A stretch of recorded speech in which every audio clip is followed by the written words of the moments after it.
Not to be a backseat driver, but can you say for sure you got the best monthly payment possible on your auto loan? Could it be that you might have gotten a better deal by shopping the loan at a few places and have a lower car payment? Next time, before you go car shopping, visit Communication Federal Credit Union first. Our auto loan experts will find you a perfect loan and get you the lowest monthly payment we can. Communication Federal, your auto loan experts. Restrictions apply. Federally insured by NCUA.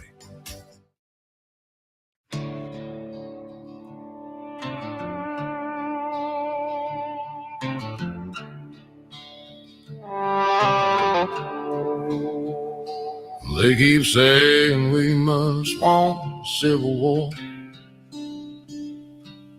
But tell me, friend, what are we fighting for? We just want to be left alone, to chase our dreams and build our homes, Front porch lights fading in the storm, trying to hold on to what was warm. We ain't changed, we're still the same, standing proud in a world gone strange. You call it rage, we call it pain. We just want our freedom back again. Flags have torn, but we raise them high. We ain't changed, we just won't lie. They moved the lines, kept pushing the frame, redefining truth and changing names. They say progress like it's a holy word. Nobody's listening, nobody's heard. We stayed steady while they rewrote the song. Now they call us out for holding on. Well, we ain't changed, we're still the same, standing proud in a world gone strange. You call it rage, we call it pain. We just want our freedom back again. Flags have torn, but we raise them high. We ain't changed, we just won't lie.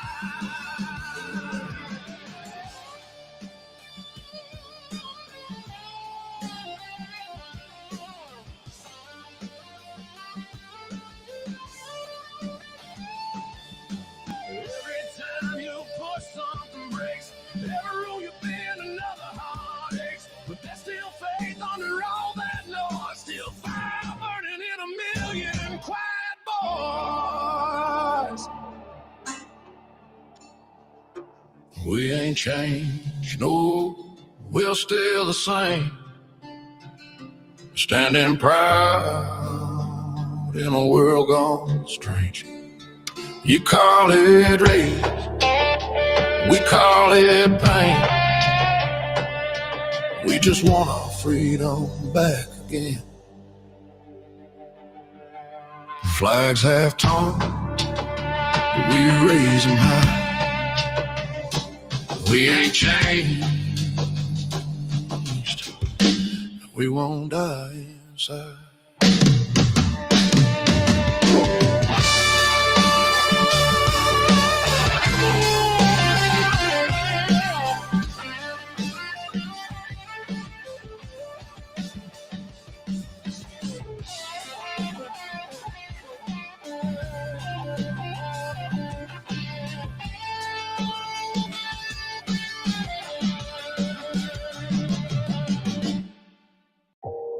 You are listening to KLRN Radio, where liberty and reason still reign. Hi, everyone. This is JJ, the co-founder of Good Pods. If you haven't heard of it yet, Good Pods is like Goodreads or Instagram, but for podcasts. It's new, it's social, it's different, and it's growing really fast. There are more than 2 million podcasts, and we know that it is impossible to figure out what to listen to. On Good Pods, you follow your friends and podcasters to see what they like.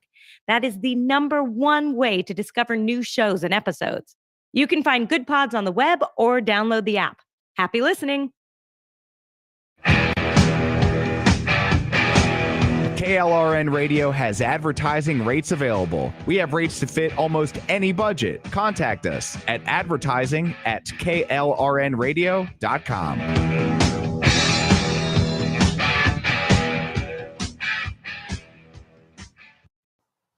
The following program contains coarse language and adult themes. Listener discretion is advised.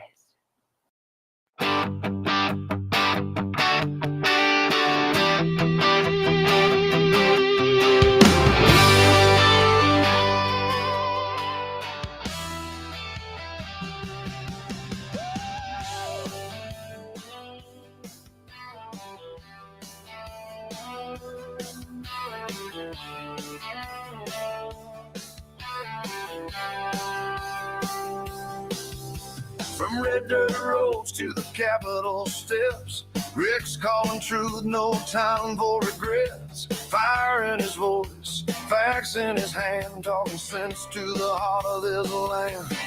It's the Rick Robinson Show where the truth rides high. No spin, no script, just an eagle in the sky. From D.C. to Tulsa, he's calling it out. Mic in his hand, yeah, he's got the clout. Heartland Radio, raw and real. Tune in, speak up, and feel what we feel.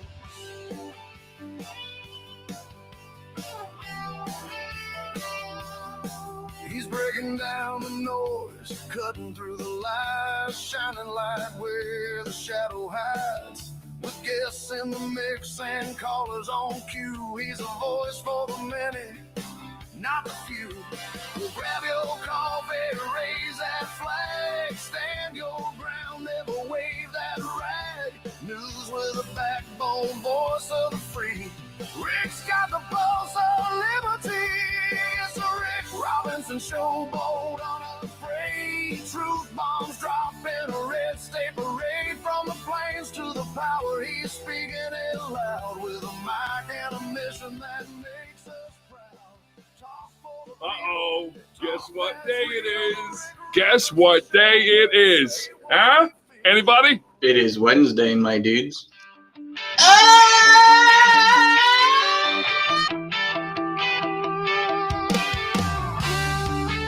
And welcome into a probably going to wind up being a somber and reflective edition of the Chat Lives Matter Day edition of the Rick Robinson Show.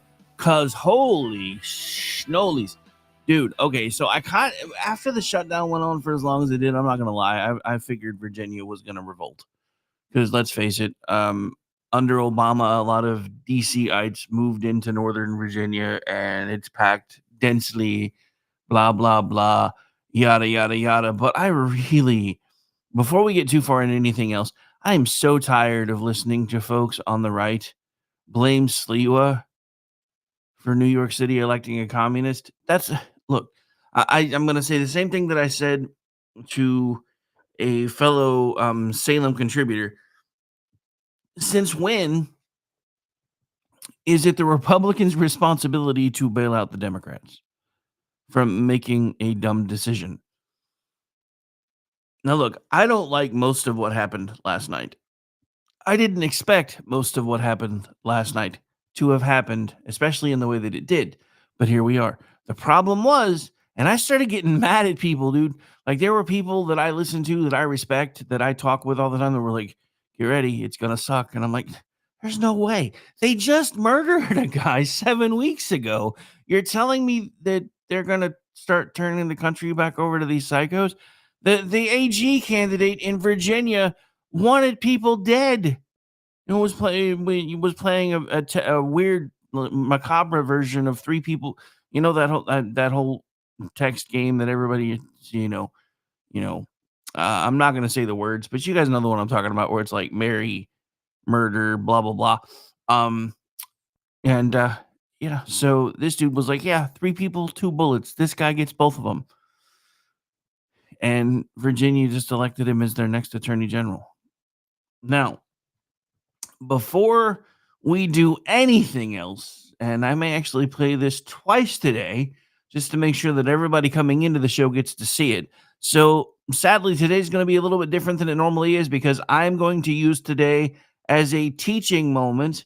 But first, I have to show you the new face of the Republican Party, because I know most of you will not watch this or pay attention to it unless I make you.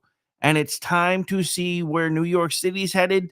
It's time to see where America is headed, whether we finally get off, unless we finally decide to get off our butts and do something about it. So here we go. And yes, we're watching the whole thing. Sit down. Thank you, my friends. Mostly.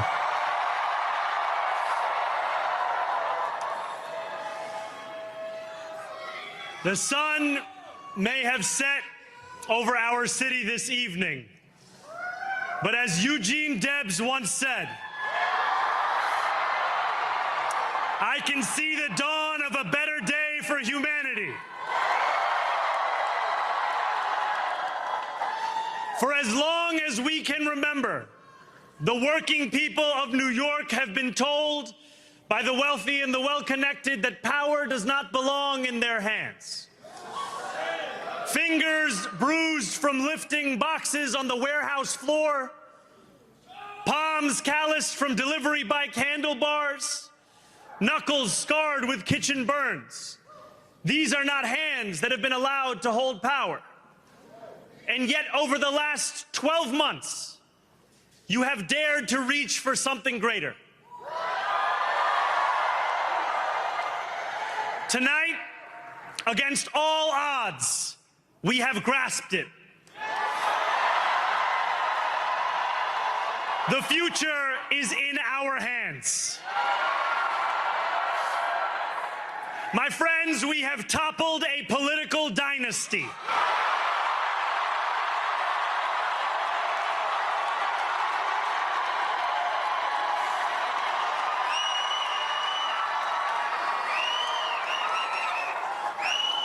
I wish Andrew Cuomo only the best in private life. But let tonight be the final time I utter his name as we turn the page on a politics that abandons the many and answers only to the few.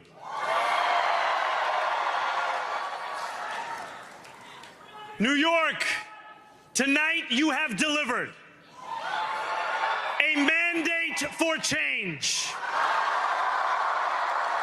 a mandate for a new kind of politics, a mandate for a city we can afford, and a mandate for a government that delivers exactly that. On January 1st, I will be sworn in as the mayor of New York City.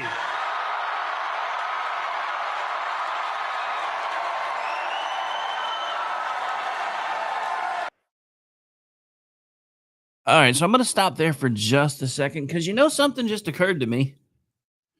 And I will admit, I haven't paid that much attention to this guy because I don't live in New York City. But something just occurred to me, and bear with me for a moment here. I know I'm tiny over in the corner, but that's all right. So something that just occurred to me is looking at this man's basically, podium poster. I know that's supposed to be the skyline of New York City. Do you notice anything conspicuously absent?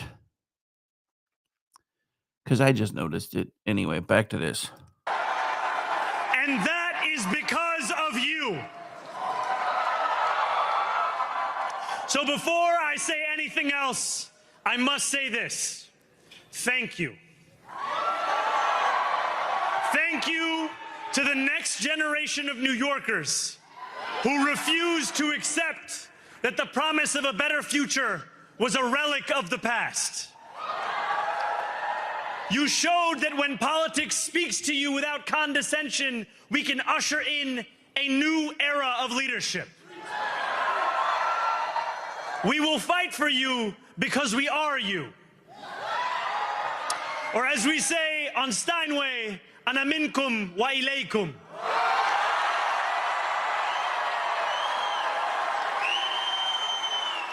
Thank you to those so often forgotten by the politics of our city who made this movement their own. I speak of Yemeni bodega owners and Mexican abuelas, Senegalese taxi drivers and Uzbek nurses, Trinidadian line cooks and Ethiopian aunties. Yes, aunties. To every New Yorker in Kensington and Midwood and Hunts Point, know this. This city is your city, and this democracy is yours too. This campaign is about people like Wesley, an $11.99 organizer I met outside of Elmhurst Hospital on Thursday night.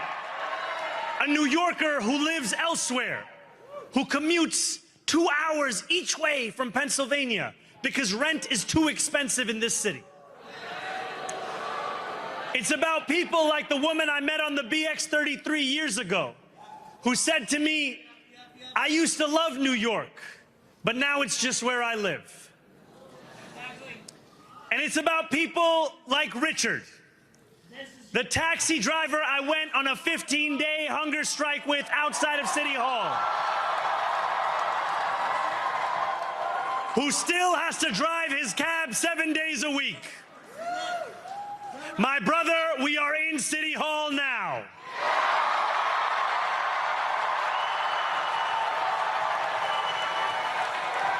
This victory is for all of them, and it's for all of you.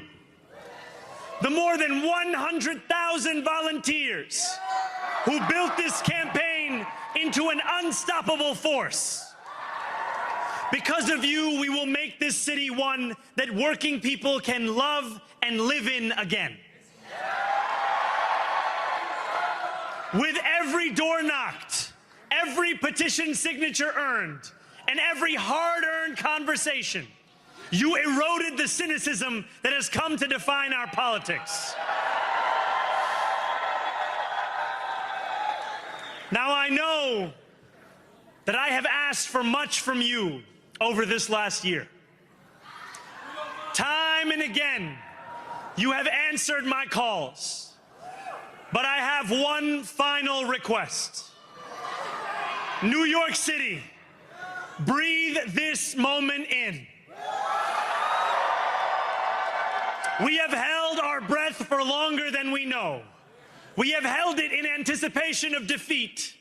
Held it because the air has been knocked out of our lungs too many times to count. Held it because we cannot afford to exhale. Thanks to all of those who sacrificed so much, we are breathing in the air of a city that has been reborn.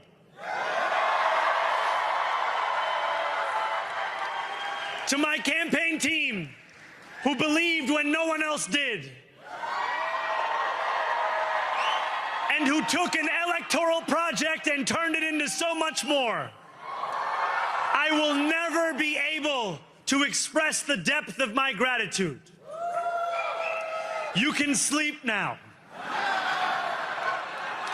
To my parents, Mama and Baba, you have made me into the man I am today. I am so proud to be your son. And to my incredible wife, Rama,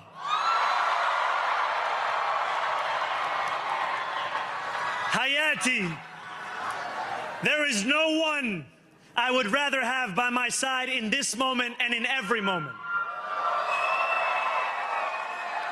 To every New Yorker, whether you voted for me, for one of my opponents, or felt too disappointed by politics to vote at all, thank you for the opportunity to prove myself worthy of your trust. I will wake each morning with a singular purpose: to make this city better for you than it was the day before.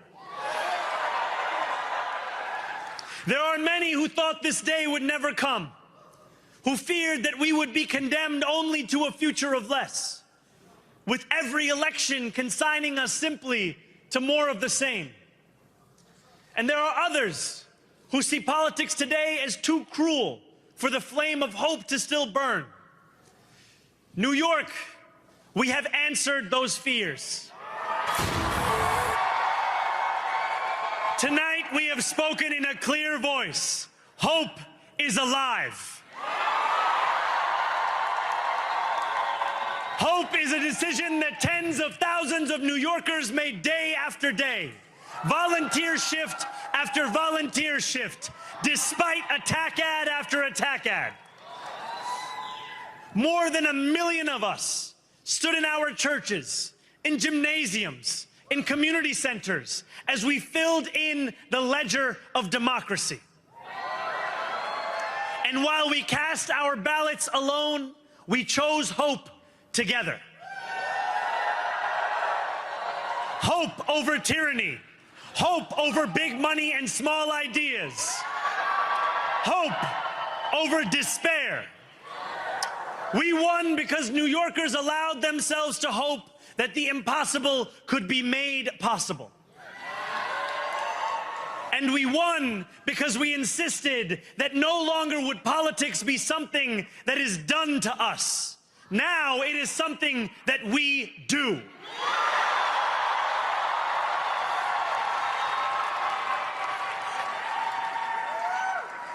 Standing before you, I think of the words of Jawaharlal Nehru. A moment comes but rarely in history when we step out from the old to the new, when an age ends and when the soul of a nation long suppressed finds utterance. Tonight we have stepped out from the old into the new. So let us speak now with clarity and conviction that cannot be misunderstood about what this new age will deliver and for whom. This will be an age where New Yorkers expect from their leaders a bold vision of what we will achieve, rather than a list of excuses for what we are too timid to attempt. Central to that vision will be the most ambitious agenda to tackle the cost of living crisis that this city has seen since the days of Fiorella LaGuardia.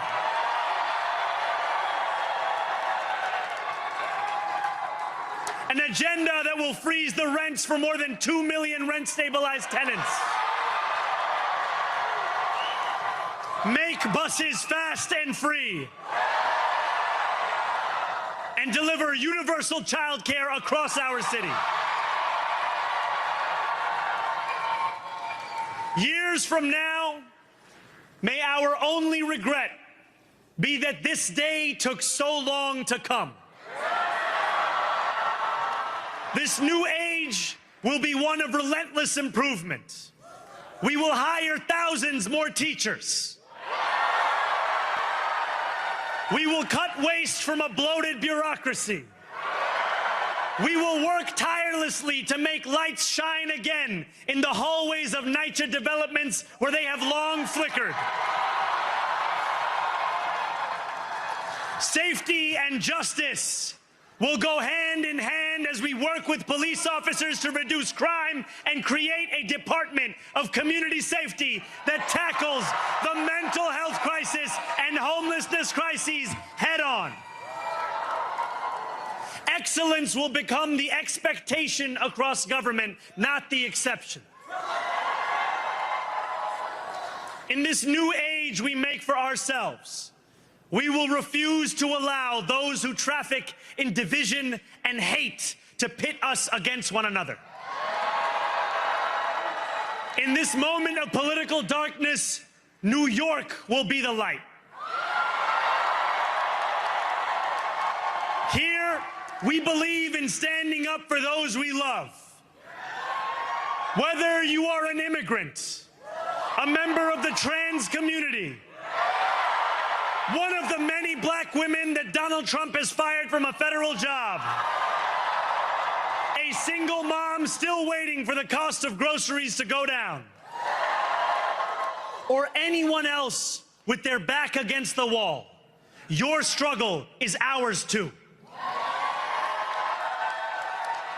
And we will build a city hall that stands steadfast alongside Jewish New Yorkers and does not waver in the fight against the scourge of anti-Semitism.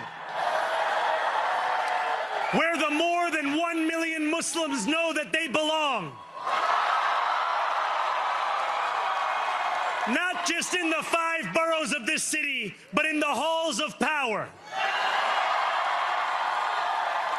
No more will New York be a city where you can traffic in Islamophobia and win an election.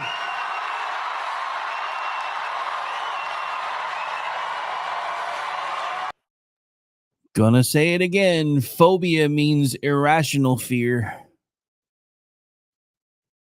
There's not really any such thing as Islamophobia.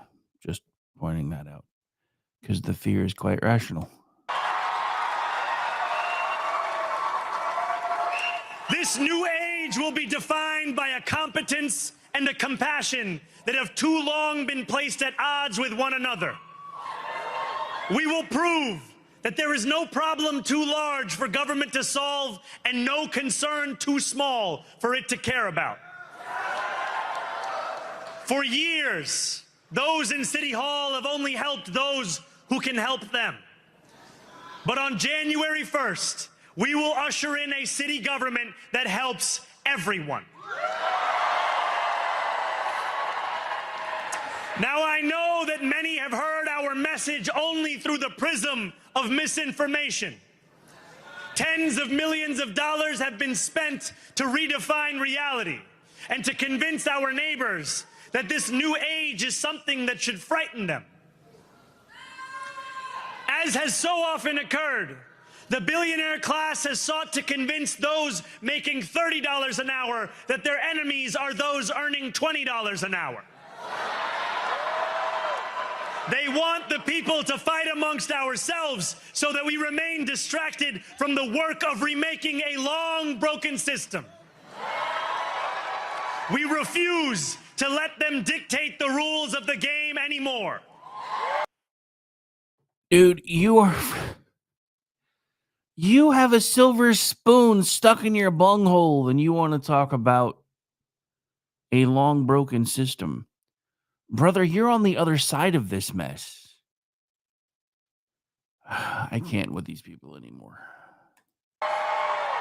They can play by the same rules as the rest of us. Together, we will usher in a generation of change. And if we embrace this brave new course, rather than fleeing from it, we can respond to oligarchy and authoritarianism with the strength it fears, not the appeasement it craves. After all, if anyone can show a nation betrayed by Donald Trump how to defeat him, it is the city that gave rise to him.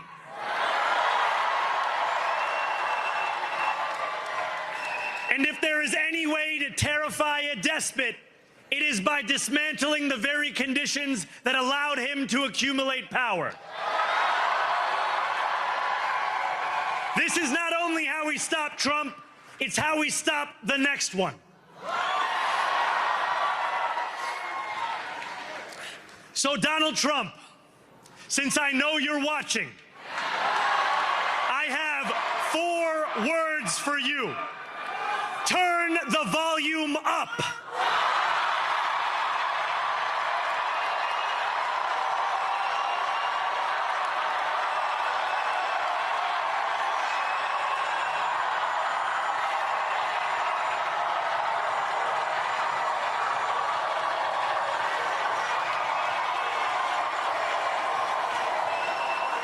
We will hold bad landlords to account because the Donald Trumps of our city have grown far too comfortable taking advantage of their tenants.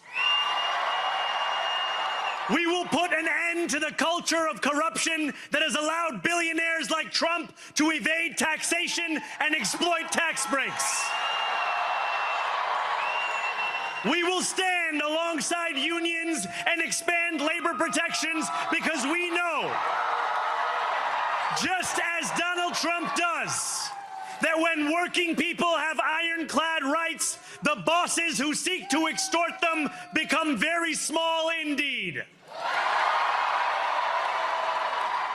New York will remain a city of immigrants, a city built by immigrants, powered by immigrants, and as of tonight, led by an immigrant.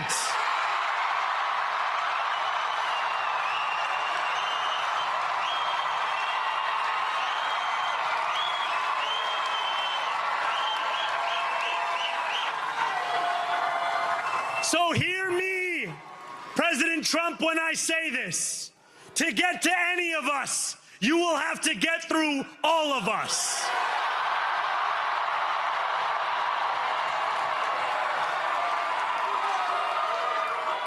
When we enter City Hall in 58 days, expectations will be high. We will meet them. A great New Yorker once said that while you campaign in poetry, you govern in prose. If that must be true, let the prose we write still rhyme, and let us build a shining city for all. And we must chart a new path, as bold as the one we have already traveled. After all, the conventional wisdom would tell you that I am far from the perfect candidate. I am young, despite my best efforts to grow older. I am Muslim. I am a democratic socialist. And most damning of all, I refuse to apologize for any of this. And yet, if tonight teaches us anything, it is that convention has held us back. We have bowed at the altar of caution, and we have paid a mighty price. Too many working people cannot recognize themselves in our party. And too many among us have turned to the right for answers to why they've been left behind. We will leave mediocrity in our past. No longer will we have to open a history book for proof that Democrats can dare to be great. Our greatness will be anything but abstract. It will be felt by every rent-stabilized tenant who wakes up on the first of every month, knowing the amount they're going to pay hasn't soared since the month before. It will be felt by each grandparent who can afford to stay in the home they have worked for, and whose grandchildren live nearby because the cost of childcare didn't send them to Long Island. It will be felt by the single mother who is safe on her commute and whose bus runs fast enough that she doesn't have to rush school drop-off to make it to work on time. And it will be felt when New Yorkers open their newspapers in the morning and read headlines of success, not scandal. Most of all, it will be felt by each New Yorker when the city they love finally loves them back.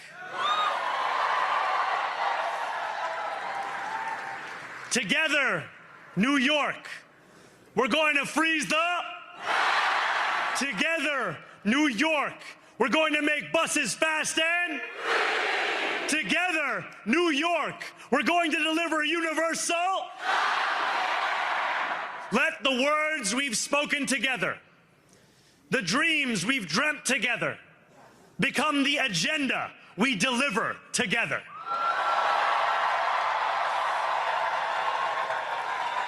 New York, this power, it's yours. This city belongs to you. Thank you.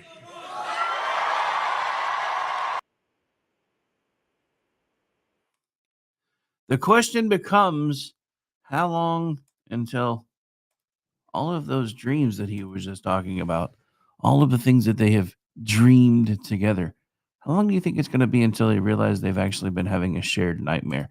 My name is Rick Robinson. This is my show. We'll be right back to discuss this in depth on the other side of the break, because it was a bad night for us boys and girls, but we got to keep on trucking. We'll be right back.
Not to be a backseat driver, but can you say for sure you got the best monthly payment possible on your auto loan? Could it be that you might have gotten a better deal by shopping the loan at a few places and have a lower car payment? Next time, before you go car shopping, visit Communication Federal Credit Union first. Our auto loan experts will find you a perfect loan and get you the lowest monthly payment we can. Communication Federal, your auto loan experts. Restrictions apply. Federally insured by NCUA. You are listening to KLRN Radio, where liberty and reason still reign. Hi, everyone. This is JJ, the co-founder of Good Pods. If you haven't heard of it yet, Good Pods is like Goodreads or Instagram, but for podcasts. It's new, it's social, it's different, and it's growing really fast. There are more than 2 million podcasts, and we know that it is impossible to figure out what to listen to. On Good Pods, you follow your friends and podcasters to see what they like. That is the #1 way to discover new shows and episodes. You can find Good Pods on the web or download the app. Happy listening. KLRN Radio has advertising rates available. We have rates to fit almost any budget. Contact us at advertising@klrnradio.com.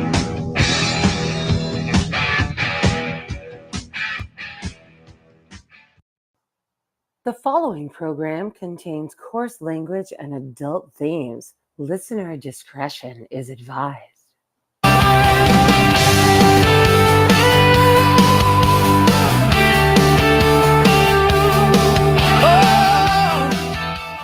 And welcome back into the program, ladies and gentlemen. Well, and it is Chat Lives Matter Day. Dude, I am trying to get fired up. I gotta say, and now granted, again, this was all deep blue territory, but after everything and all the crazy things the Democrats have done over the last few months, I really thought we were smarter than this. But I've been saying this now for months too. It's time to let the voters start getting what they vote for and face the consequences. And I'm going to say this again. If everything that Donald Trump was threatening to do was as bad as the Democrats have said it was, they would have let him enact all of it and just watched it all burn and then just said, okay, come back to us. Come back to the adults. But they didn't. You know why? Because they know that the stuff that we try actually works. Unlike the free groceries, the free healthcare, we're going to make healthcare more affordable, whatever one they're spouting today. Because guess what? Probably in one of the fastest pivots in history. Look what we got right here. Hang on. You ready for this? This is probably one of the fastest pivots in history. Because this, I don't even know if this was technically yesterday, but I don't know if anybody saw it yesterday because it was on MSDNC and nobody watches them. But let's watch this. Question affordability in this city. Living here is top of everyone's mind. It has gotten obscenely expensive to live here, to do anything here. So you're proposing free grocery stores, free buses, $30 minimum wage, all of which sounds incredible. Cheaper groceries, not free groceries. Excuse me, cheaper groceries. But what people want to know is, great, I would love all.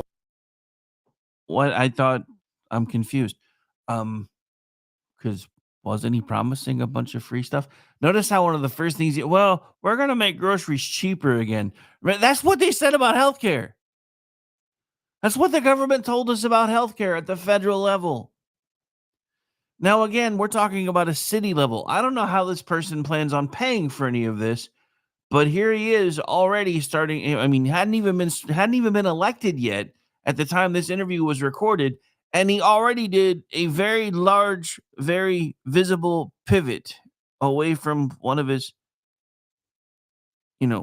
selected talking points for the election. Those things. Yeah, how do you pay for it? Who's going to end up footing the bill for those programs? So I'll answer that question by first explaining some of the endorsements that Andrew Cuomo has received. Elon Musk's endorsement is one of the most expensive. Okay, so why does that matter? Dude, you're in the morning of election, and at this point, you shouldn't be talking about your opponent anymore. And I'm going to say this again. I think that, in the next hour, we're going to get into a postmortem on the Winsome Sears Abigail Spanberger contest, and I think Winsome Sears missed the mark a little bit. Every time I turned around, she was telling everybody how detrimental to everything Spamberger was. That only works for them. That doesn't work for us. All right, let him finish talking, then we'll get back. Expensive endorsements that Andrew Cuomo has ever gotten, because it cost him and the state of New York $959 million in tax breaks that he gave Elon Musk years ago when he was the governor of this state. That's actually more money than it would cost to make every bus free in New York City. So I've said clearly that I believe we should tax the top 1% an additional 2%, that's New Yorkers making $1 million or more a year, and have the most profitable corporations pay the same tax rate they do at the top tier in New Jersey, what they would actually pay here in New York. These things together would pay for the entirety of our economic agenda and start to Trump-proof our city. Because as you've said, the endorsements that Andrew Cuomo has got, and this morning he started it by going on Fox and Friends, we're talking about Donald Trump, Elon Musk, and Stephen Miller. These are the architects in many ways of the crisis of authoritarianism that New Yorkers are facing. And Andrew Cuomo is so unwilling to tax Donald Trump's billionaire donors because he knows those are the same ones whose checks that he's busy cashing trying to get back to City Hall. So trust me, Cuomo is definitely willing to tax every single one of them. But what we need to really be talking about today is how far is that tax money actually going to go? Now, he just said that by raising the top tax bracket in New York City, everything that he's wanting to do as far as the free buses could be paid for. But for how long? Notice he never answers that question. He never says how long that funding is going to last. He says that's enough to make every bus be able to run for free. But what he's forgetting about is this. New York City has a huge homeless problem. If you're going to try to make buses free, maybe you should tackle that first. Because guess what? In the wintertime and in inclement weather, guess what's going to happen? All the homeless folks are going to be hanging out on the buses as they drive all over town, and there's not going to be any room for anybody else to get on. And even if there were, why would they? But you know what? I don't live in New York City. I didn't have a say in the vote, and I'm done carrying the weight for everybody else's mistakes. I'm done. I've seen that on our side too. I saw a lot of people on the right pissed off last night because there wasn't any money spent in California to block Prop 50. I'm going to say this again, and I say this to my friends that live there. I have talked about it till I was blue in the face. But the problem that I have with California specifically is the fact that all they do during elections is count until they get the vote, until they get the results they want. You know how I know how broken California elections really are? Look how quickly they were able to tell you that Prop 50 passed. When is the last time you saw an election in California run that smoothly? They were able to tell you within minutes of the polls closing that it was projected to win. It took them 65 days to figure out a couple of your Congress critters just a year ago. There's no way they fixed it that quickly because it was never broken. This is one of the things that I kept trying to explain to my friends in California. The reason the party isn't spending money there anymore is because y'all did it to yourselves. And I say that with love. I say that with love to Sean. I say that with love to Amish. I say that with love to anybody who's hearing my voice that lives in California. You guys have done this to yourselves, just like we have done to ourselves what is starting to happen everywhere else because we stayed asleep too long. About the only exception I know to that might be Amish, because he's been politically involved and actually working the polls and things like that for as long as I've known him. So I can't really throw him into the same crowd that I throw everybody else in. But I know until I got politically motivated, which happened about 17 years ago at this point, I wasn't doing anything.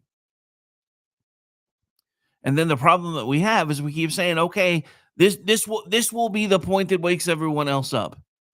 You know, watching someone be assassinated on the world stage just for daring to want to have a dialogue will be something that wakes everybody up. And it did for about 5 minutes. Realizing that you can't have political candidates, no matter who they are, no matter what the letter is behind their name, talking about murdering opponents, their spouses, and their children, and being happy about it. Realizing that you can't have somebody who is now running for office leaving a voice message for their Congress critter saying they hope they die. It's not about free speech. They have the right to say whatever the hell they want to say. But I'm going to say this again. When people show you who they are, it's time to believe them. You know, one of the things that I expected last night that I didn't see from Mamdani, and I can't say I really expected it, but it would have been nice to see, is a lot more of, okay, now that we won, let's come together and figure out how we're going to fix New York City. He didn't do that. He was still pitching the it's us against them. And Donald Trump, if you come against one of us, you're going to have to come against all of us. You know what I would be saying if I was the federal government? Challenge fucking accepted. Because that's what they do. You know what? I have fought and I have argued with myself and I have had frank discussions with friends and colleagues and everyone else. Every time we've lost, I've tried to do a deep postmortem on what got us there, and I keep coming back to the same thing. We are not willing to fight in the way that they fight, which was acceptable until, as Stephen pointed out in the beginning of the program, the barbarians are already past the gate. When they were outside the gate, when they were clamoring to get in, it was fine for the Marquis of Queensberry rules.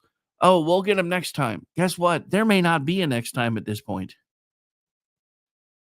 Because they've been telling you for months what they're going to do if they win the midterms. Donald Trump will never get another damn thing passed if they win the midterms. Donald Trump will likely be impeached if they win the midterms. So if that's what you want, then just keep going along to get along the way you've always done. But if you, like me, are looking at the tea leaves going, dude, there's way too much socialism in my communism stream anymore. Some of you will get that joke, but only if you've had alcoholics in your family.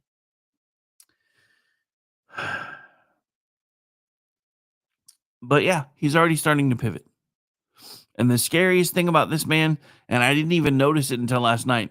So I'm listening to his speech last night, probably for the third run through, because I just kind of was just sitting there kind of in shock after we wrapped Manorama last night. And I'm just kind of sitting there just watching the same stuff on a loop. And like the third time his speech came around, I was like, this dude literally sounds like he listened to every Obama speech ever and got the mannerisms down. Okay, sorry. For like a half a second, I was like, dude, the ring's not lighting up where my voice is supposed to be. I was paranoid for a second. I was like, dude, if I had been sitting here ranting and raving to no one, not that it would be much different. Anyway. All right, so I know there's Supreme Court arguments underway, but I haven't really been able to find much about them yet. I don't know how I feel about this one, because I don't think they're going to be able to let all of what Trump has done with the tariffs stand, and that's going to make a mess if they don't.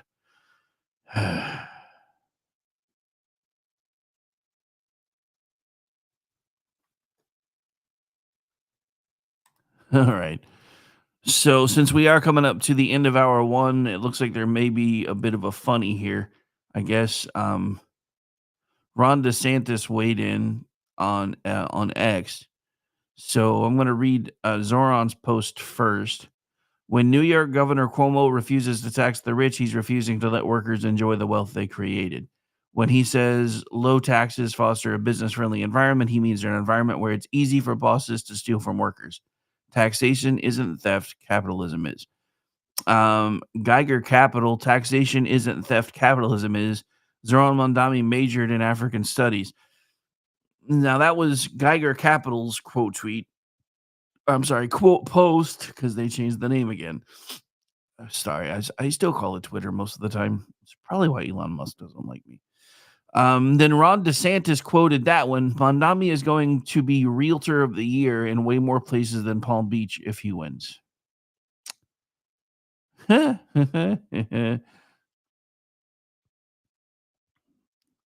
So Scott Boheman asking a question of Governor DeSantis, where do you plan to place the New York City refugees? Southern Connecticut was his answer.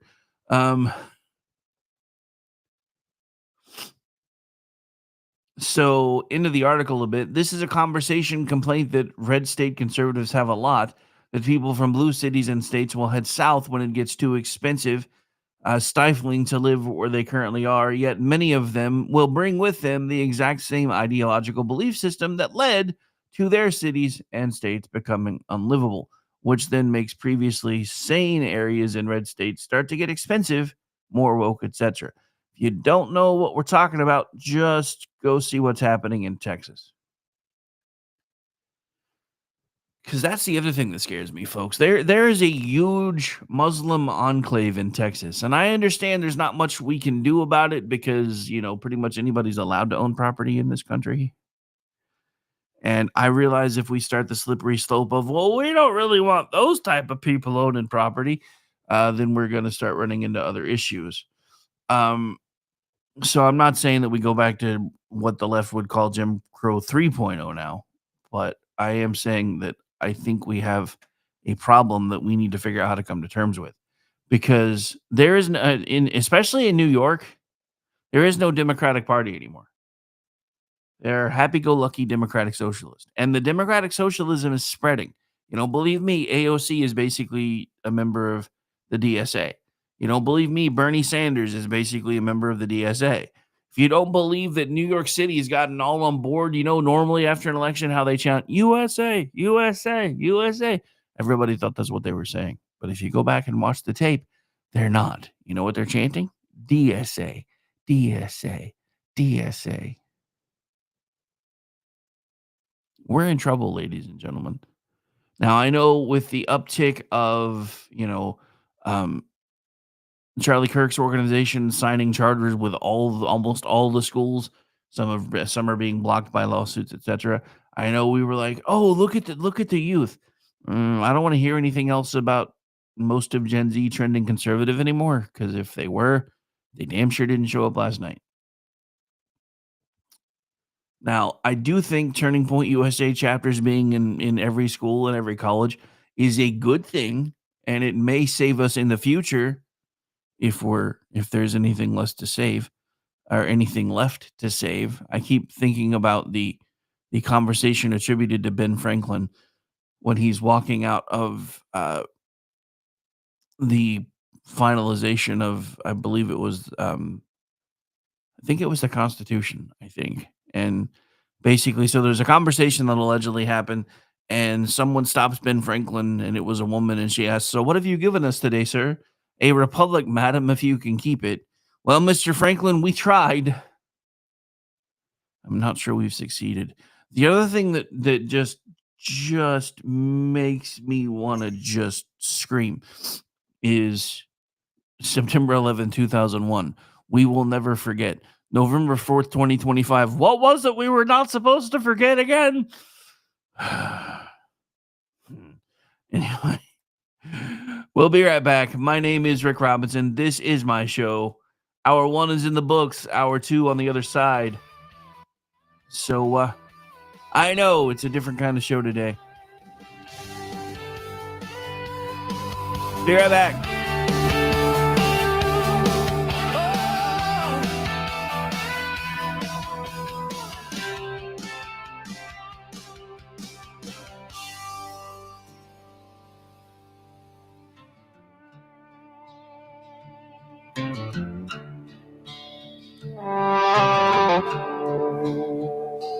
They keep saying we must want civil war.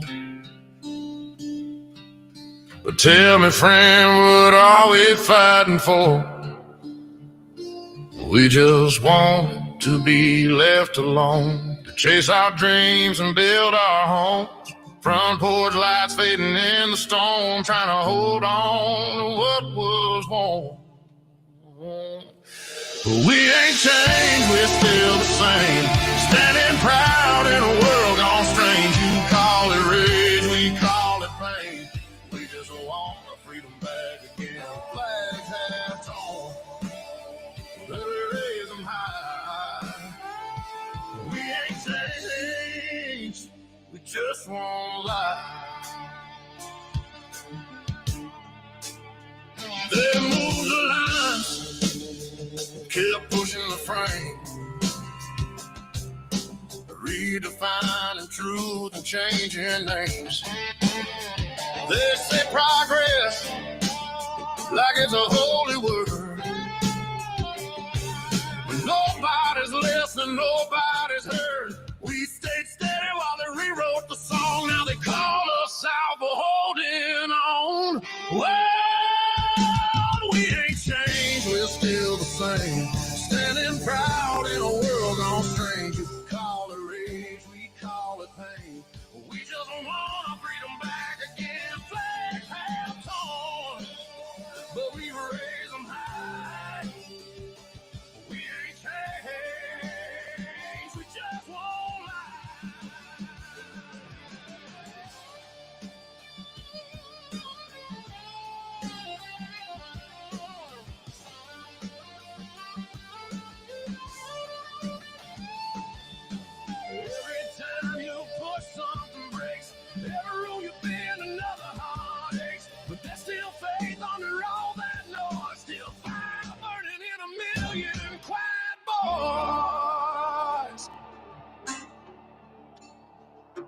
We ain't changed, no, we're still the same.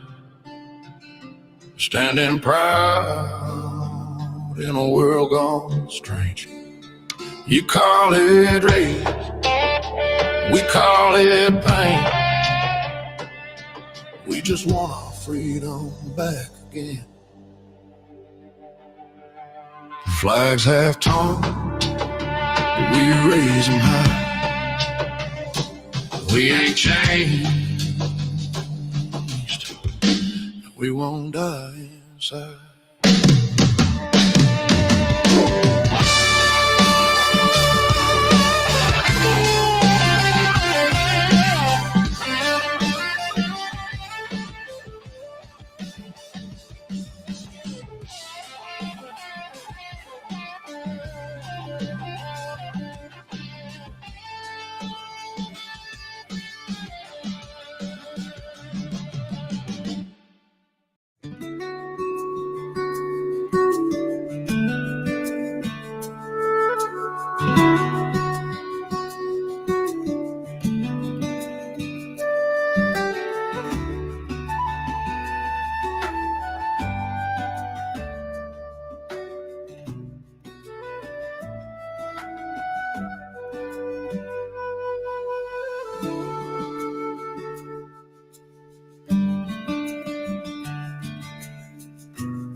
The following program contains coarse language and adult themes. Listener discretion is advised.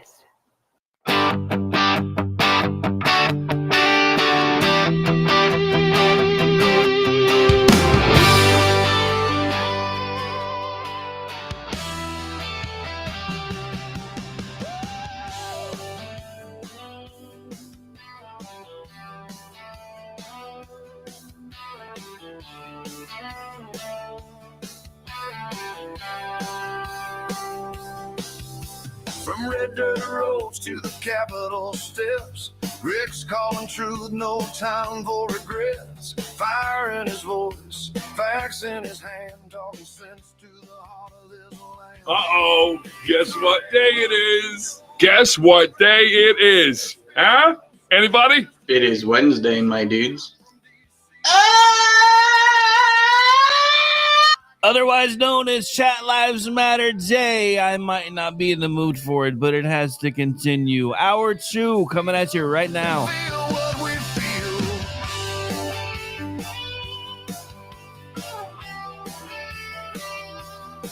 He's breaking down the noise, cutting through the lies, shining light where the shadow hides. With guests in the mix And welcome back into the program, ladies and gentlemen. That's right. It is Wednesday, November 5th. Now, the one thing that I want to point out, because I understand why the news media is spinning all of this in the way that they're spinning it, and I will admit I'm actually, honestly, a little bit surprised that Virginia did something quite so dumb, but also don't really understand why they don't allow consecutive gubernatorial terms, but the governor can run again after a break. Because I'm pretty sure if Youngkin were on the ballot last night, they would have carried by 10 points. But hey, that's a Virginia problem. You know what? That's one of the things that I am coming to terms with. I am going to start making sure my state, my home, my county are as good as I can make them, because I can't carry the load for all you people anymore. And I say that with love, but I can't do it anymore. I can't. Y'all just keep making the same stupid decisions over and over and over and over and over. And I can't carry all of it for you anymore. You know, this is an extension of the very same thing that I've been preaching about as far as for the entire country for the last several years. And that is, in the event of a crisis, you have to fix you first. You got to make sure your oxygen mask is on. You know what? I'm sorry, but I'm pulling things back a little bit more. And well, I would say I'm sorry, but I'm not. Because communism is on the march, and it seems like nobody cares. Do you realize 800,000 fewer people showed up in 2025 in 2 of those elections than showed up in 2024? In counties that Trump carried in 2024, in one in New Jersey, I believe, had a total of 200,000 fewer voters. In counties or boroughs, I guess, that Trump carried in well, no, I guess not New York City, but so New Jersey, and then in Virginia, 600,000 fewer votes were recorded for Spamberger than voted for Trump. Now, what irritates me about the media spin on this, even though I understand exactly why they've done it, is all of the places where Republicans lost last night, for the most part, were also places where Trump lost a year before. Now, the Republicans performed better because more people showed up, but that is becoming a conservative problem. It's funny because it seems like Republicans are a lot like Baptists. They want to show up on Easter, they want to show up on Christmas, and then, of course, they turn out for presidential elections.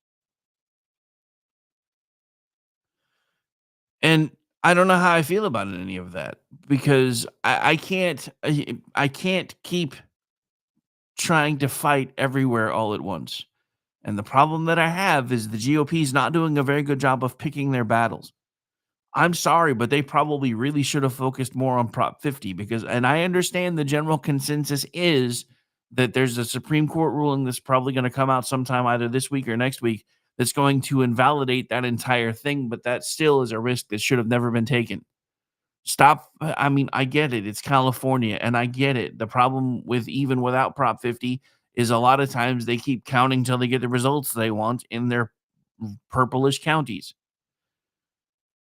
Which, if you don't understand exactly how broken everything is, look at the difference between last night's election and how quickly they were able to give you the results versus a general election. Now, I know there's a lot more on the ballot, but if you're telling me they can predict it, they can provide to you issue by issue responses within minutes of the polls closing, but it takes them 65 days to discover who a Congress critter is, the system is broken. And again, I don't know what to do with that anymore because I've tried to fight. I've tried to wake people up. I've tried to make people understand that when people show you who they are, you have to believe them. I said this in hour one, but I'm going to say it again.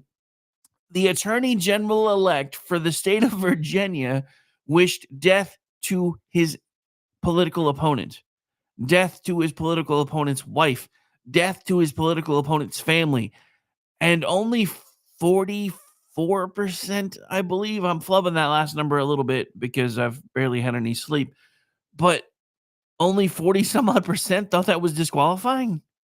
That means over 60% either didn't care enough or didn't care at all. The dude was making death threats via text. So again, you know what? I've been saying this now for weeks. It is time for the voters to face the consequences of their votes. We as a party, we as a group of people have been trying to save half of our country from themselves for as long as I've been politically motivated. I can't do it anymore. You know what? I said it last night. I am officially filing for national divorce, citing irreconcilable differences because you people are nuts. The people that voted for Zoran Mamdani last night, you are nuts. I'm sorry. I'm not pulling any punches with it. You are knuckin' futz. If you think he's going to be able to deliver on 1/10 of what he's promised you, you are knuckin' futz. If you think he's going to be able to make buses free when that's run by MTA and run by the governor, then you are knuckin' futz. If you think he's going to be able to give you free groceries out of that government-run grocery store, he's already told you that's not how it's going to work, but that's what you guys heard. You heard free. You heard free. Yeah, okay, so let's just say for the sake of argument, dude manages to make the buses free. You're not going to be able to get on one because they're all going to be packed with homeless people. And let's say by some miracle, his 2% tax hike on the people that make $1 million a year or more in New York City doesn't drive them out of New York City.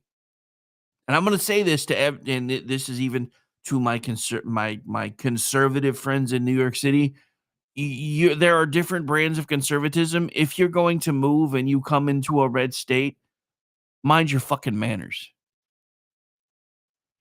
I'm tired of blue refugees moving into other cities and states who, when they're there, oh, we're super conservative. We'd rather be like you guys. And then the second you get into a red state, well, where's all the bike paths? Where's all this? We don't have that kind of tax structure for a reason. We didn't want it.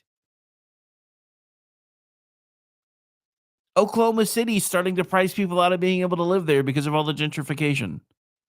We had a huge homeless problem in Oklahoma City. They fixed it. Now we're having one again. Exactly. The Democrats, and in some cases, even some blue state conservatives, are like locusts. Everywhere they go, they destroy what was there before.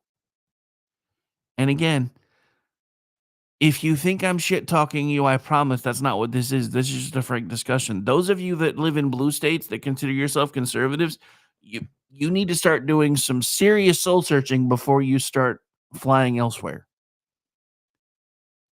Because, again, and I've said this before, up until probably the last couple of election cycles, the Democrats in Oklahoma would be Republicans anywhere else in the country that lean more liberal. They would still be considered Republicans there. Now, the Oklahoma Democrats, because everything's taken a sharp jump to the left as soon as Obama got elected, and it's taken a few cycles to get there, but look what happened. You went from Obama being elected to now New York having its first communist mayor. I don't care that he calls himself a socialist. He's a communist because guess what? Socialism is the gateway drug to communism. We keep talking about how marijuana is this huge gateway drug. I don't see it. I don't really care. But I will tell you what I do see. Socialism is the gateway drug that leads to communism. Communism is what leads to collapse and back to authoritarianism. Because you don't believe me, look at Russia. Russia was communist once. Everybody wants to think that Russia is this huge free capitalist society now. No.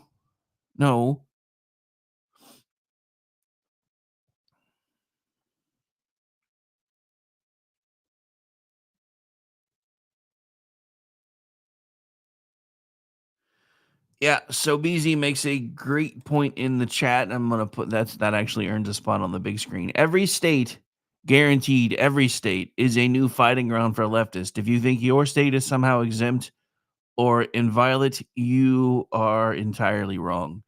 And that's what I'm saying. It is time for those of us that still live in free states to fight to shore up those free states. Once we have idiot proofed our states, then we can start working our way back out again. And I say that with 1,000% sincerity. If you still live in a state that is predominantly a free state, then you need to be working your ass off to keep it that way. I don't care who you are. I don't care what you do for a living. If you still think freedom matters, then it's time. It is time. Door knock for campaigns. Do whatever you got to do. I don't care. Because I'm sorry, I don't see a way around this at this point other than figuring out an amicable divorce or a civil war. And I know which one I'm pulling for. And I don't say any of that lightly, but the reason I'm saying all of this to you is because this is going, believe it or not, there was a method to my madness. This is going to dovetail rather nicely into one of the stories that I'm going to be talking about in this hour. Because remember when I told you forever ago that there's all kinds of proof that it was actually the Capitol Police who escalated the situation on January 6th? And nobody wanted to believe me and nobody wanted to listen. Well, there's a bigger group that finally got on board with me, so hopefully now everybody will listen. This is from our friends over at The Blaze. This actually just came out. Or actually, no, I guess this is from January 6th, so it's weird. So the article says it's written today. Oh, wait, never mind. So January's, never mind. It's The Blaze sometimes does their headlines weird. So since it's a story about January 6th, I guess above it has a tag about January 6th. So I was kind of confused for a minute. Did I mention I'm sleep deprived today? So according to newly obtained information, Capitol Police repeatedly used lethal force on protesters early on January 6th, according to a video. So use of powerful kinetic projectiles to strike protesters in the head, face, and neck was criminally negligent, according to a use of force expert. In the span of less than 10 minutes after a huge crowd of protesters filled the U.S. Capitol West Plaza beneath the inauguration stage on January 6th, Capitol Police repeatedly used lethal force on the crowd. They began targeting people in the head, neck, face, and upper body. Actions one use of force expert called criminally negligent. During that brief span, at least 16 people were shot with kinetic impact projectiles, including 9 who took shots to the top of the head, face, and base of the neck, according to Capitol Police surveillance video obtained by our friends over at Blaze News. The rounds are designed to be shot at or below the waist or skipped off the pavement to strike the legs and cause trauma and quote-unquote pain compliance. None of the rounds observable on the surveillance footage struck below the belt, putting all of the observable rounds in dangerous and potentially lethal territory. The targeting of the crowd and one graphic bloody injury to a protester's face enraged the crowd and appeared to lead to a large escalation of violence toward police, including the throwing of water bottles and flagpoles and use of pepper spray and berry repellent, according to that same video. Now, this is a long video. We're going to try to play it, so hang on. I don't know if it's going to let me come over here. Yeah, sorry. The Blaze does some weird stuff, so I'm going to try to play it over here. This is Vimeo, though. I don't usually work with them. All right. So I don't think that, I mean, it's about a 10-minute clip. So we're going to play this, then go to the break. But this is something that needs to be discussed. So, and then I'll get caught up with BZ in the chat. He's being verbose today. Not that I mind, because he's one of the only people chatting with me. So don't take that as an insult, sir. Okay, I got no volume though. Why I got no volume? Is there not volume?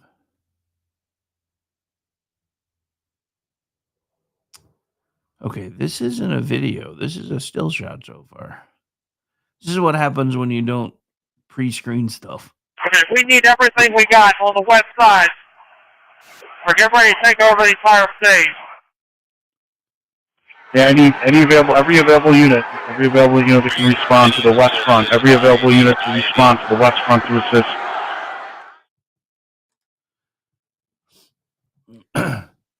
Unit 6, I got a crowd fighting with officers pushing, throwing projectiles. I have given warnings about chemical munitions. I need the less than lethal team positioned above me to identify the agitators and start deploying. Launch! Launch! Launch!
I know they're doing a lot of slowing down, but I think this is important to see, so we're going to stay with it. Some of you may disagree, but if you want to do a show of your own, just email me. I'll help you get that up.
All right, so I'm gonna leave this still shot up on the screen for a second because just to remind everybody what's happening right now, the only thing these people have done so far is march under and behind the inauguration stage. At this point, they're becoming angry because they're realizing that they're being shot at. Now, granted, they weren't being shot at with actual bullets, but you can see that right before this started happening, all they were doing was tending to one of the people that was bleeding from being hit with a kinetic projectile. And then you see what starts happening next. Now, we can agree or either disagree that maybe these people should have backed off a little bit and then treated dude that was injured. But again, I just want to show you who keeps making this situation worse.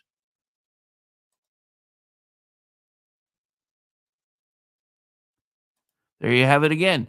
There's another pepper ball explosion in case you're wondering what that puff was.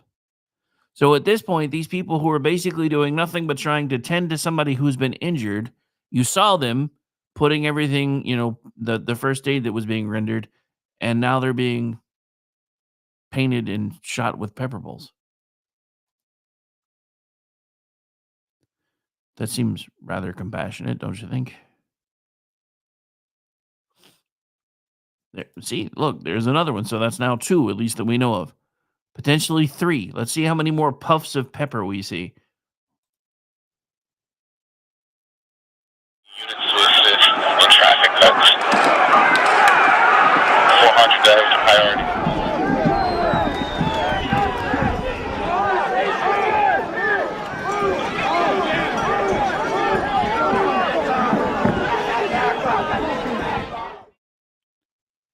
I mean, what did they think was going to happen? When they're just like, oh shit, just open fire. Throw everything. I mean, at one point, someone was quoted as saying, hit them with everything we have. I mean, those are things you only hear in the movies.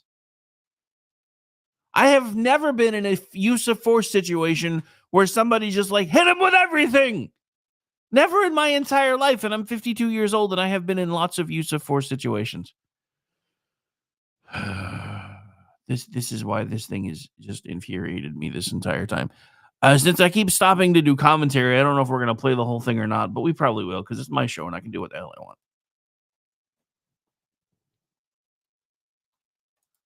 So see, there's FN-303 kinetic impact projectile launcher, 0.68 caliber kinetic impact projectiles.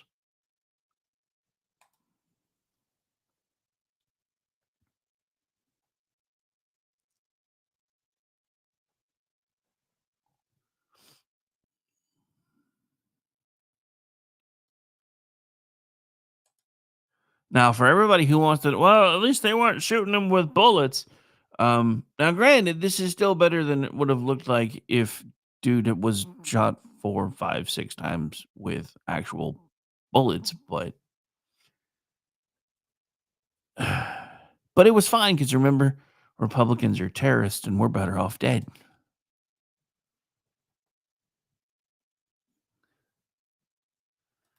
All right, so let's go ahead and read this just because I know you guys probably can't see it. Less than lethal indicates the intention to avoid being lethal. By offering less lethal solutions, manufacturers provide users with the means to achieve this intention. At present, no systems on the market can guarantee non-lethality. This is why FN Herstal with its FN-303 forbids users from aiming at the head. Now, I don't know if you can see this or not, but that's actually on the weapon. There's a label that says, since we cannot guarantee non-lethality, don't aim this damn thing at somebody's head. And yet they were aiming at the head, neck, and face.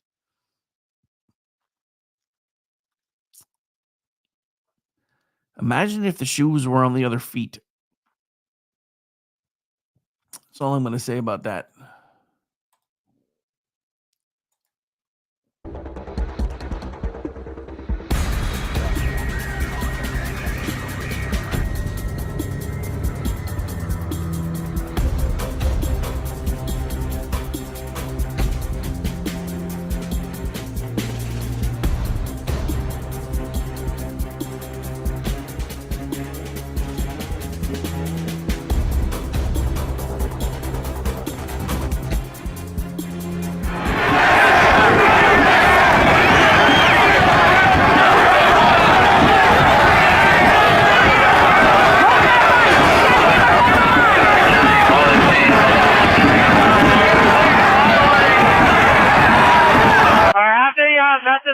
target the subject with the baseball hat and the axe handle, and the subject with the gas mask with the American flag shirt. 6 high copy. I need more less than lethal teams over here. The indirect firing is not working. They are still not compliant. I've continued to give multiple warnings about. Okay, so what? Trying to work on my language. What fire trucking indirect fire? They've been firing at their chest, neck, and head the entire video we're watching. Others, well, we've been trying the indirect fire approach. It's not working. Where? All right, yeah, I probably can't keep watching this or I'm gonna have a stroke. So anyway, since I'm not gonna play the whole thing because I don't want to die on the air, I will put out the link in a moment so that anybody who wants to do an I told you so lap, who's been in the same camp as me for a while now regarding this crap, you will be more than welcome to do so, and I'll put that out for you in a minute. But we are gonna take a break because speaking of grabbing more coffee, I need more. So we'll be right back. Stay tuned. Backbone voice of the free. Rick's got the pulse of liberty. It's a Rick Robinson show. Hi, everyone. This is JJ, the co-founder of Good Pods. If you haven't heard of it yet, Good Pods is like Goodreads or Instagram, but for podcasts. It's new, it's social, it's different, and it's growing really fast. There are more than 2 million podcasts, and we know that it is impossible to figure out what to listen to. On Good Pods, you follow your friends and podcasters to see what they like. That is the #1 way to discover new shows and episodes. You can find Good Pods on the web or download the app. Happy listening. You are listening to KLRN Radio, where liberty and reason still reign. Not to be a backseat driver, but can you say for sure you got the best monthly payment possible on your auto loan? Could it be that you might have gotten a better deal by shopping the loan at a few places and have a lower car payment? Next time, before you go car shopping, visit Communication Federal Credit Union first. Our auto loan experts will find you a perfect loan and get you the lowest monthly payment we can. Communication Federal, your auto loan experts. Restrictions apply. Federally insured by NCUA.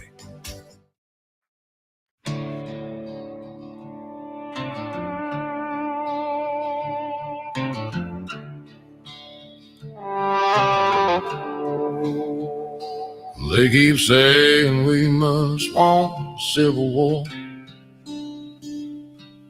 But tell me, friend, what are we fighting for? We just want to be left alone, to chase our dreams and build our homes. Front porch lights fading in the storm, trying to hold on to what was warm.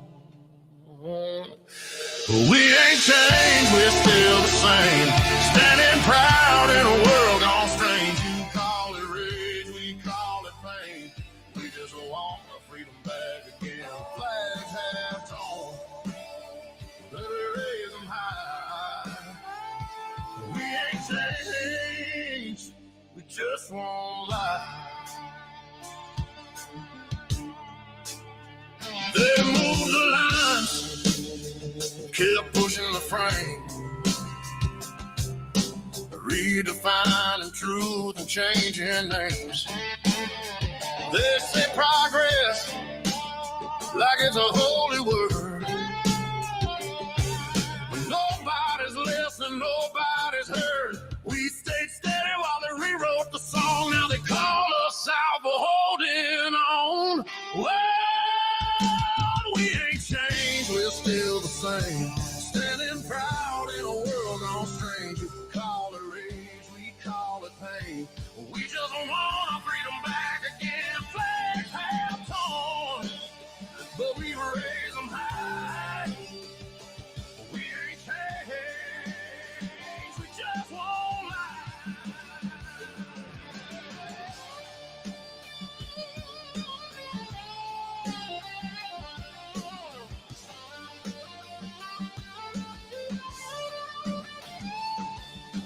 Every time you pull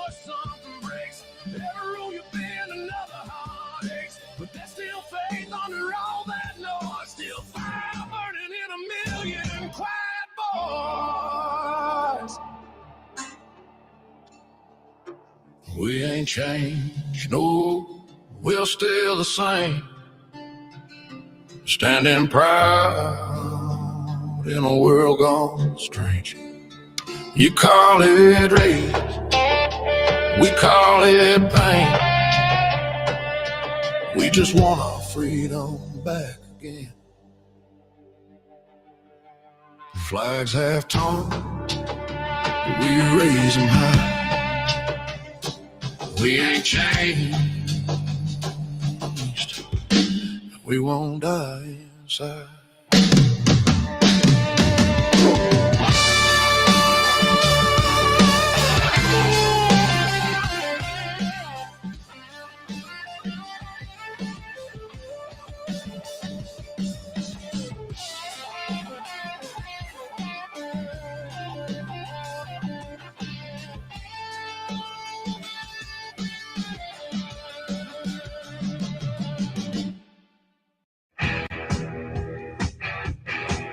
KLRN Radio has advertising rates available. We have rates to fit almost any budget. Contact us at advertising@klrnradio.com.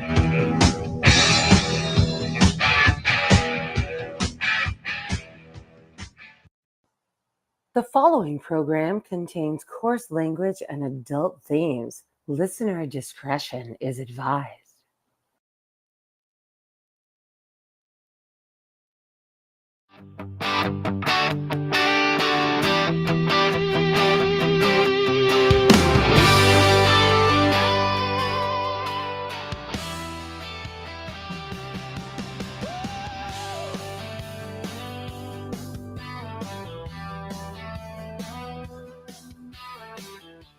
All right, final segment of the Chat Lives Matter Day edition of the Rick Robbins Show. Before I go any further, I would be remiss if I didn't mention tonight's lineup. So starting at 7 p.m. Eastern, we have Inquiry, hosted by Stephen L. Hall, who's actually hanging out in my chat today, with guest Inquisitor Aggie Rican. So make sure you guys join in on that one, because it's Aggie's turn to throw Stephen in the box and see if she can break him. Wait, no, that's actually not the premise of the show, but it should be. It'd be fun. Anyway, after that, we should have the Conservative Curmudgeon Radio Show, everything withstanding and all things being equal, unless I, of course, get another text that he's stuck at work. Then we'll figure it out from there one way or the other. Then we have 9 p.m. Eastern, our friends over Behind the Enemy Lines Radio, which has never been more true than today, since Gene lives in New York City and his co-host used to live there too. One of them was smart enough to move. Love you, Gene. But still. Anyway, then 10 p.m. Eastern, we should have the Rick and Orty Show. I'm going to give Amish all the runway he needs to vent about Prop 50, because he, like me, feels like the Republicans made a huge mistake, because should have been an easy toss to throw some money at it and embarrass what is likely going to become the 2028 front runner for the Democratic Party at this point. But c'est la vie. Like I said, my entire mindset is changing. Well, not really, but I'm kind of reinforcing something that I've always started with, which is make sure your corner of the world is as good as you can make it. I'm falling back into that again.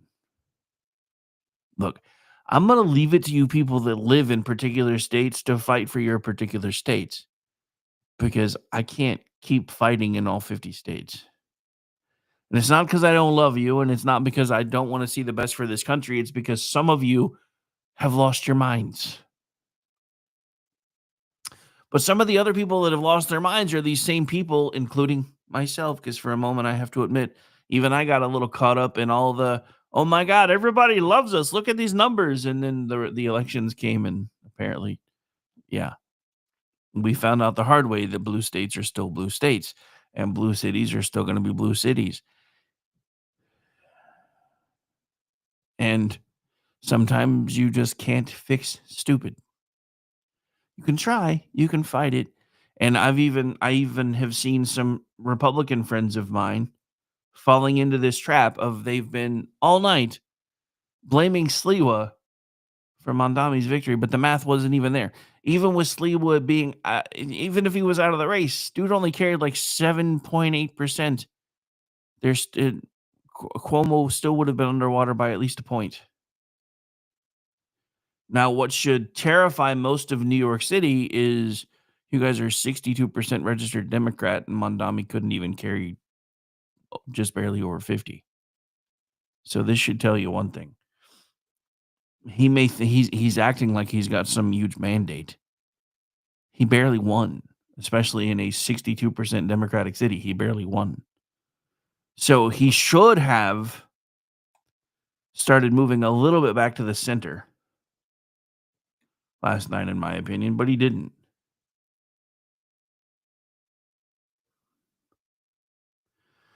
Yeah, well, I mean, I think a lot of New York conservatives are pissed off at him right now, BZ. But again, I can't care about New York conservatives anymore because New York has fallen. I mean, at this point, I'm waiting for Gene Baradelli to show up dressed like Snake Plissken and start leading everybody to safety from New York, but I don't think it's ever going to happen. Sorry, I needed more coffee. All right, so let's take a headline spin, see if there's been any updates anywhere. Because there's been lots of potential news today, but I haven't really seen much break about it one way or the other. So let's see. We talked about that one, talked about that one, talked about that one. Don't really care about Sydney Sweeney right now, although she may make the rounds tomorrow because she's hot, but don't really care about that today. Pardon me while I talk to myself about what I'm going to be talking about. I still can't get over that, dude. They're just showing them just, I mean, granted, the crowd was there, they were being loud, but they hadn't started being violent yet. All right, so let's take a look at this one. This is from Sarah Gonzalez. The migrant crisis in America is apparently far from over, and these insane stories are proof. From flight stabbings to Molotov cocktail attacks, dangerous foreign nationals have been committing violent crimes after their visas expire. America's illegal immigration system. I'm sorry, let me slow down. America's legal immigration system is clearly broken, and there is a Trojan horse hiding in plain sight: the visa system, which allows migrants to overstay their visas regardless of whether or not they pose a danger to society. And the stories of these dangerous migrants continue to pile up. In late October, a foreign graduate student allegedly stabbed 2 teens with a fork and slapped a passenger on a Chicago flight to Germany, which resulted in the flight diverting to Boston. Praneeth Kumar Usirpali, 28, was arrested upon landing and charged with 1 count of assault with a deadly weapon with intent to do bodily harm. So, yeah. So not only has New York City fallen to communism, we still have the same old problems. I mean, think about this for a second. For all of the Virginians who were starting to feel safe about their daughters not having to be assaulted by men being in their locker room, and by assaulted, I mean just even visually having to look at those things. Boys being in girls' locker rooms in school. You know what? If I had, I mean, come on, it was a running joke for Gen X. We would go and we were crazy enough to do it too. Even those of us that really knew we couldn't pull it off would go hit on one of the hottest chicks in school. And then normally, just to be flippant, she'd be like, "Oh, I'm a lesbian." Well, I'm a lesbian trapped in a man's body, baby. Let's go. So it was a running joke for my entire junior high school career. And now all the dude's got to say is I'm a chick. And then he gets to go hang out with naked chicks. I wish I'd have come up with that scam when I was in school. I wish somebody would have bought it if I tried. I don't. So look, I get it. There are probably 1-2% of our children that feel this kind of way. But you're still letting kids who are figuring out how to game the system, you're doing. Let me put this another way. So we're doing everything we can to stop teenage boys from being able to access prawn, right? That thing that nobody ever really talks about anymore, because it's online now and it's easy to get to, and all you really need is a high-speed internet connection and to know where to look, and you can find it. I'm not advising you to go find it, But I'm saying one of the things they've been doing is starting to try to set up these age verification portals so that teenage boys can't get into this stuff quite as easily. But now all they got to do is say, oh, my name's not Jemmy anymore. It's Jenny. Can I go in the girls' locker room? Please, please, and thank you. Can I go into the girls' locker room, please, and thank you? Yes, I'm talking like the old guy from Family Guy for a reason. Because they're fucking pervs. Teenage boys, and yes, to a lesser extent, teenage girls are pervs. And you're letting them be pervy right in front of you. While giving them cover for being pervy right in front of you.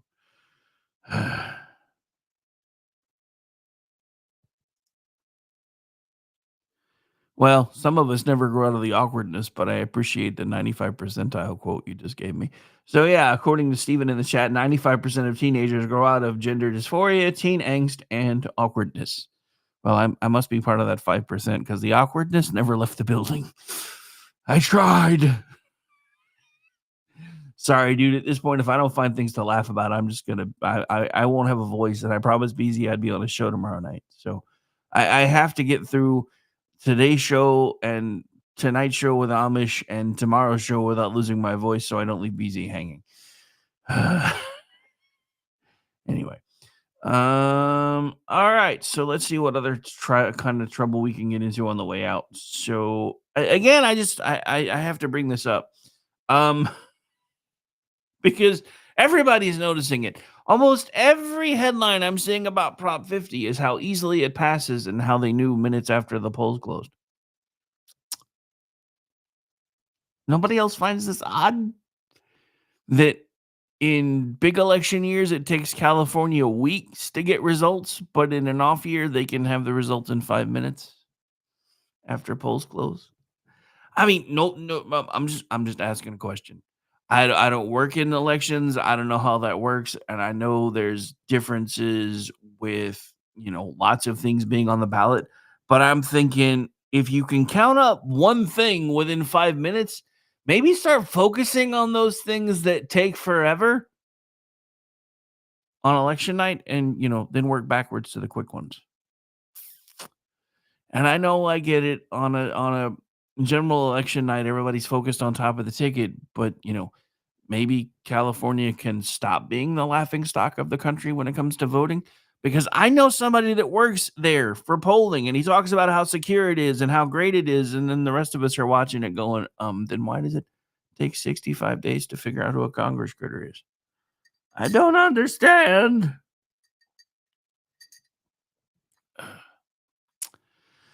All right, so in the last couple minutes of the program, I got to say it, and again, I am part of a minority when it comes to this, and I'm perfectly okay with standing out on this ledge and on this branch all on my own for the most part, but it is time to do away with the filibuster. It is. It's time. Because if we don't, they're going to. And the only way that we're going to be able to change the trajectory of the upcoming midterms is if we actually start doing the things that we told people we were going to do if our side got a chance to be in office again. And we can't do that when you've got half of the country's Congress critters willing to basically be kamikaze pilots. They're willing to run the country into the ground to stop Trump, and half the country is willing to let them. That's the other part of this that I don't think you understand. It is one thing when it's the party leadership that is all Harry Carey, kamikaze, let's go. But half the country is willing to go with them. Half the country will march off of a cliff with these people if it means Donald Trump can be stopped.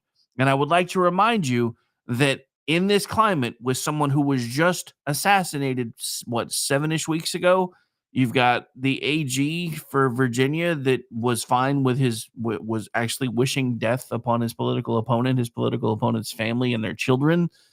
You've got Zoran Mondami, who is basically a complete and total communist. And I know I said his name backwards. I don't give a shit anymore. I was hoping I wouldn't have to learn to pronounce his name, and now I just don't care enough anymore.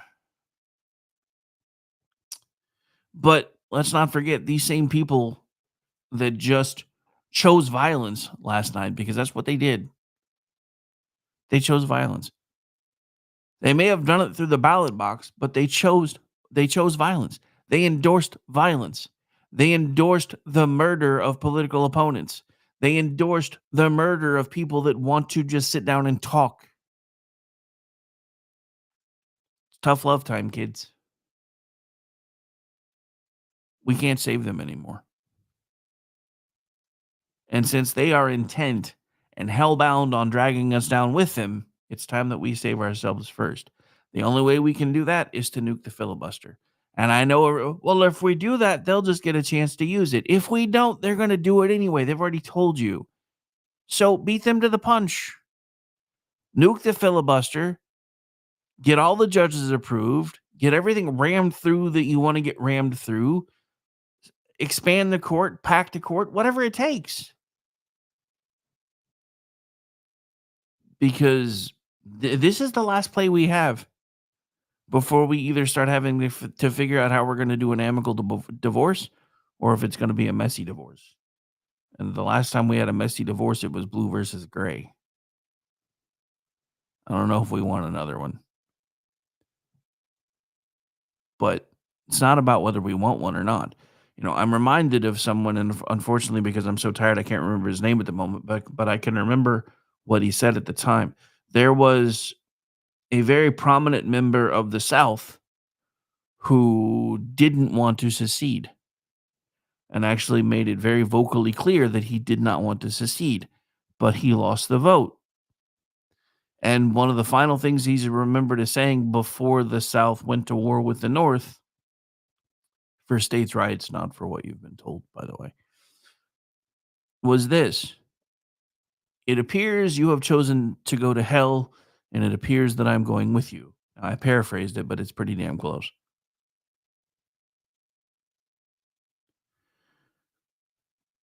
What choice do we have? This is the last non-violent way to try to fix what's broken. What other choice do we have? Now, and everybody's like, well, if we do it, if we get rid of the filibuster, they're just going to be able to do whatever they want. You know what? You can set very specific reasons as to why there doesn't need to be a filibuster anymore. You know, the other thing about this is the 60 vote threshold used to be employed for major things like declaring war, this, that, and the other. And you know how it was employed? It wasn't just understood that it had to get a 60 vote threshold. Someone would employ the filibuster by saying, no, we're going to do this, and I'm going to do this, and I'm going to stand up here and talk until I've changed your mind. And then how that always usually went about was either they talked until minds were changed, they talked until they ran out of gas, or they talked until there was a 60 person vote reached to tell them to sit down in STFU. That's the real filibuster. We've made the filibuster lazy. It shouldn't be as simple as, well, everything takes the supermajority to get to the floor. No, that's not how this was ever intended to be. And I'm going to say that we don't even necessarily have to nuke the filibuster. Just put it back under the old rules again so that people actually have no choice but to sit there. And none of this tag team stuff either, dude, because that wasn't how this worked back in the day. I mean, some of the longest filibusters before we started to, well, we'll let them take bathroom breaks and lunch breaks. No. If you're strong enough in your convictions that you think you should hold up the entire upper house, then you should have to stand there and pontificate for as long as you can possibly pontificate to either change minds or until you realize that it's futile and you have to go sit down because you can't stand up anymore. Fixing that and getting rid of the 17th Amendment would be a great start. But that's just my 2 cents. Speaking of my 2 cents, that's pretty much the end of this particular program today. I want to thank everybody for taking the time to hang out. I know everybody's politically hungover, so we had kind of low numbers today. But then again, you know, a lot of my folks are probably sitting at home doing shots, so or packing their bug out bags. Anyway. I'll be back later tonight pushing buttons first for the Inquiry crew, then the Conservative Curmudgeon, and then running the stream for our friends over behind the enemy lines. And then back with Rick and Orty to close out the night over here. Then we'll head over to SHR Media where we should have Sean Lewis with the Edge of Liberty, probably with some more ranting and raving about what happened last night. Then we'll have BZ's replay from last night to close out our night. So yeah, I'll be working until about 2 a.m. Eastern time-ish. And then back here doing this thing again first thing tomorrow morning, 10 a.m. Eastern time. Again, my name is Rick Robinson. This has been my show. It has been, despite how cranky I probably sound and worn out I probably sound, it has been my distinct pleasure to have these discussion points with you today.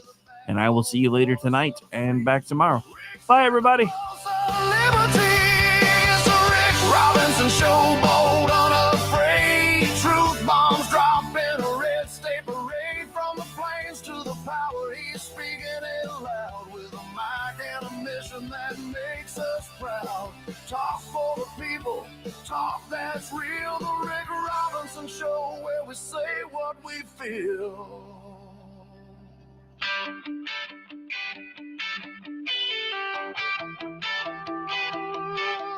Say goodnight, Gracie.